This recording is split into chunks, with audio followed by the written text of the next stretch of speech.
Satrotta mili, avatto satrotta prosa di si sposu un sugarco, l'hanno subisu un sugarco, l'hanno subisu un sugarco, imbara iramba, imbara con la cotta, imbara con la cotta.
Villaggio santuario romanzeso.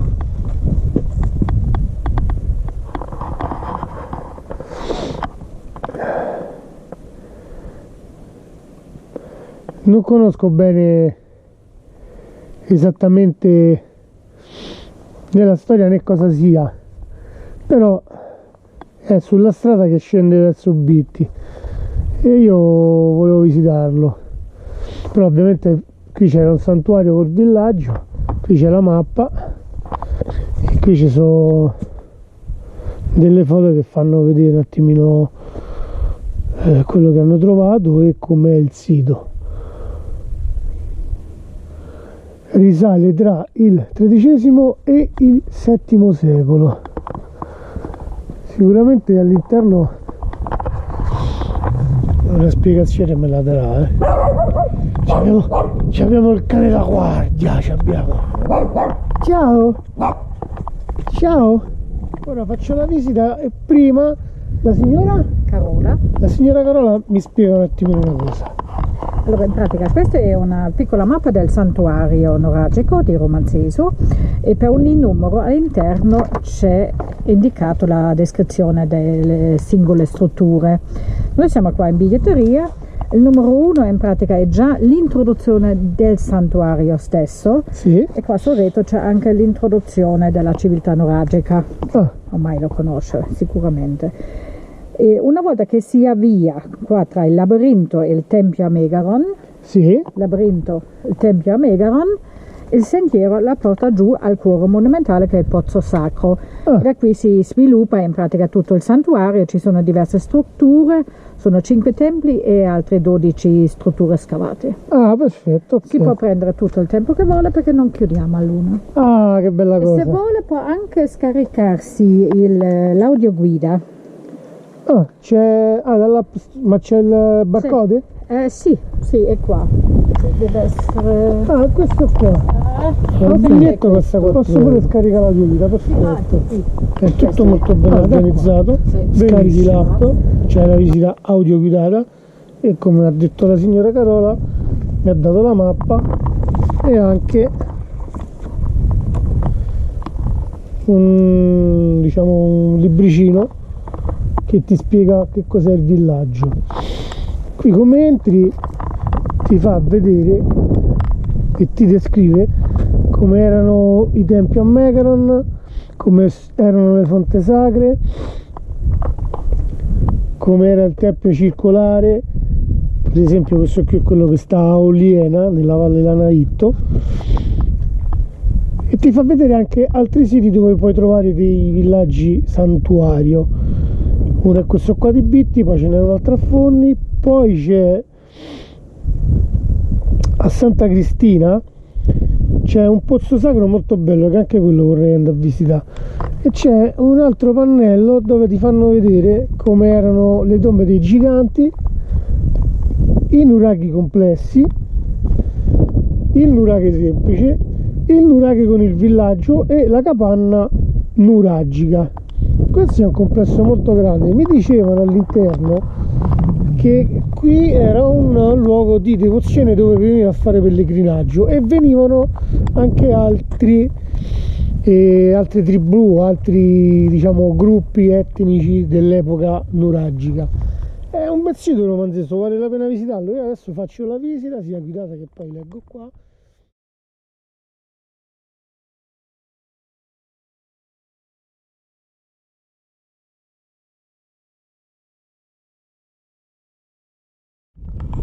Questo qui è il tempio Megaron, e io mi sono sempre chiesto perché si chiama Megaron. Ora io stavo leggendo qua che praticamente stessi edifici così si trovano anche in Grecia nell'epoca di Micene, Tirinto, Midea. Ora non capisco, poi chiederò se per puro caso sono simili o se magari sono stati copiati, perché poi dice proprio planimetrie simili, peraltro sono ampiamente documentate in ambito anatolico nelle fasi più antiche della città di Troia, già nel corso del terzo millennio avanti Cristo. E io mi chiedevo perché lo chiamano Megaron, e qui sempre dice: con il termine Megaron, derivato dai poemi omerici, si indica tradizionalmente il cuore del palazzo miceneo, la grande sala del trono a pianta rettangolare. Quindi è proprio interessante sapere poi queste cose, perché vieni qui, visiti questo coso tempio a Megaron, che vuol dire? Sembra che in Grecia ci fosse la stessa cosa. Perché però in Grecia c'è la stessa cosa? Voglio approfondire.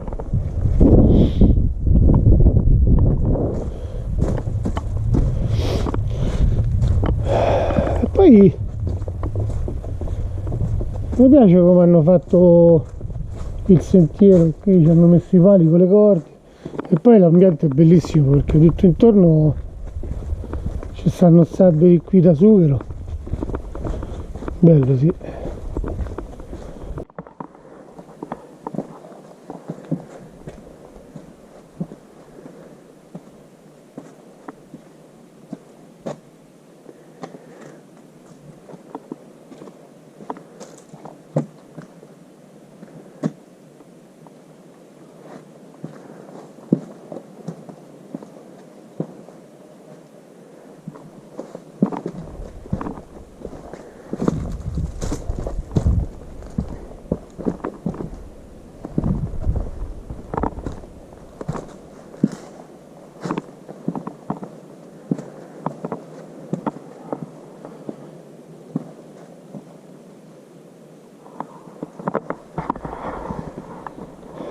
La cosa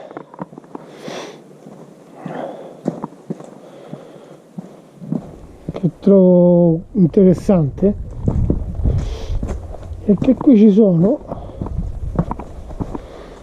molte di quelle che vengono chiamate capanne delle riunioni, come quelle che ho appena ripreso, e poi da quest'altra parte ce ne sono altre che hanno anche il focolare al centro. Credo che qui deve essere veramente un luogo di pellegrinaggio. Ho chiesto se addirittura ci fosse un centro abitato, dicono sì, c'è la possibilità che magari ci fosse un piccolo villaggio, ma secondo me boh, a parte chissà quanto poteva essere grosso. E qui c'è la capanna, sempre delle riunioni. Questa è bellissima perché all'interno c'è pure il focolare e là si mettevano seduti. E poi sono proprio grosse queste capanne, non so, capanne abitative, diciamo, no? Lì c'è il pozzo sacro.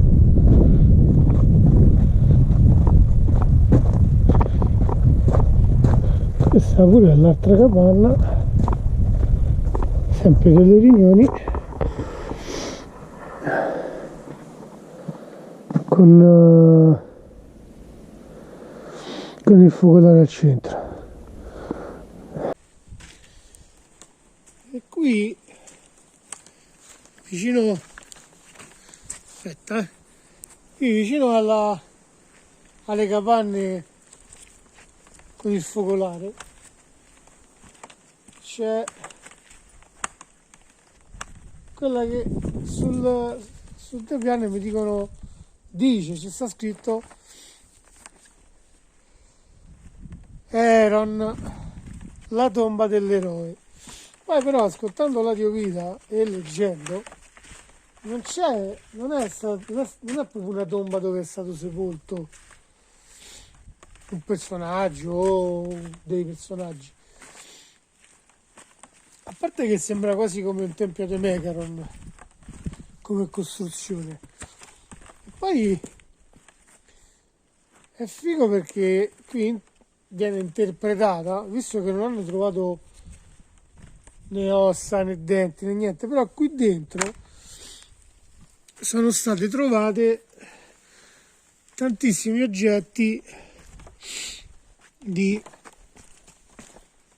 braccialetti in ambra, spade no, punte di frecce, punte di lancia, piccoli coltelli in bronzo e bracciali in ambra che addirittura sembra che arrivino dalle cave in Romania. Ed è bello il fatto che qua dice che si fantastica che qui veniva svolto anche un rituale all'eroe e quindi mettevano all'interno questi, come posso dire, queste offerte, no? E effettivamente leggendo qui dice il tempio può rappresentare un monumentale luogo di sepoltura virtuale dedicato aspetta che devo mettere bene questo foglio, mi riammassato, guarda che tocca fa.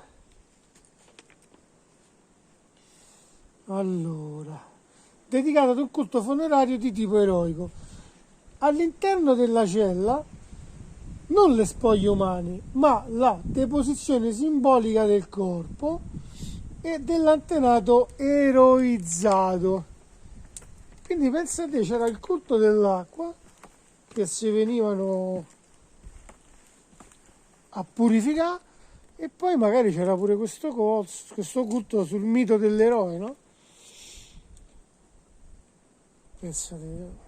Poi magari questa è tutta interpretazione. Che raggiunge complessivamente i 48 metri poi magari di lunghezza. in verità, Il tempio a pozzo magari aperto a sud-ovest è caratterizzato dalla pianta Romanzi. tripartita, teatrio, vano, scala, trapenso solidale e camera di captazione circolare con copertura cupoliforme, tipica di questa particolare tipologia monumentale dell'architettura sacra nuragica dedicata al culto di una divinità delle acque. Il monumento conserva un'ampia porzione della struttura a tolos, a falsa cupola della camera circolare, altezza massima resi 2,60 m circa. Questo qui è il pozzo sacro. Ancora in opera sono invece del tutto perdute le Oh no. coperture e buona parte della parete destra di vestibolo e vano scala. degli originali Bello gradini così, oh. in pietra che dal vestibolo consentivano di scendere all'interno della cella circolare. Restano solo 2 elementi ancora innestati nella parete sinistra del vano scala. La parte non Dice che conservata questo era il è stata vestibolo, integrata con traversine poi di c'era il legno. cammino che ti portava fino Della cella al circolare, pozzo sacro. alquanto irregolare, realizzata Pensa quanto era grande, in oh. granito nella consueta tecnica ad aggetto, con uso di malta di fango e di zeppe solari, realizzata in conci di granito nella consueta tecnica ad aggetto, con uso di malta di fango e di zeppe di fango, appare impostata direttamente sulla roccia affiorata.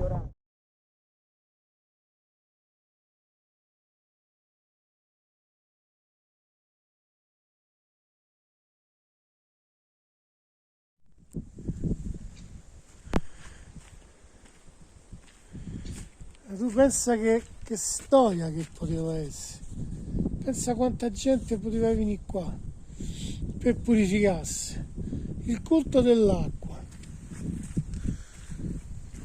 e addirittura lì nel pozzo sacro che c'è una seduta circolare, quindi non entravi manco da solo, era anche un rito collettivo. Mi piace sto pensiero. E poi tutto in un ambiente che sicuramente dava molta energia, perché stavi proprio a contatto con la natura. Chissà come poteva essere differente l'ambiente poi in quell'epoca.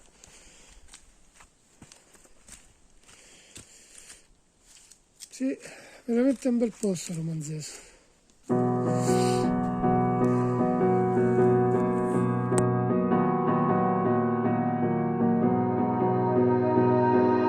You melt the ice behind my stone cold eyes. I turn to ashes, but only just sometimes. Inhale your smoke.